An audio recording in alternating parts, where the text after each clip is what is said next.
Hi guys, welcome back to our channel Finance for Beginners. Today in this video I'm going to show you how to set up a stop loss limit in your MetaTrader 4. To do so, follow some simple steps with me. First of all, open your MetaTrader 4 application. Then this type of interface will appear in your screen once you have logged into your account. From here, just right click on the terminal section.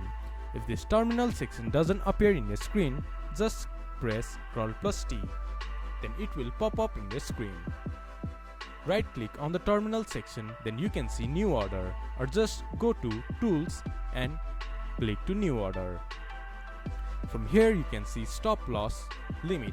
From here you can set up stop loss limit and then sell or buy.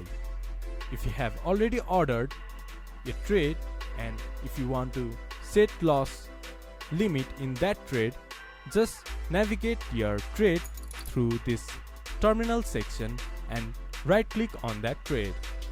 Then from the edit section you can edit the set loss limit.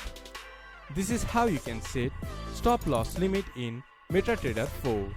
This much for today's video. If you guys find our video helpful, please leave a like and comment, and do not forget to subscribe our channel and hit the bell icon.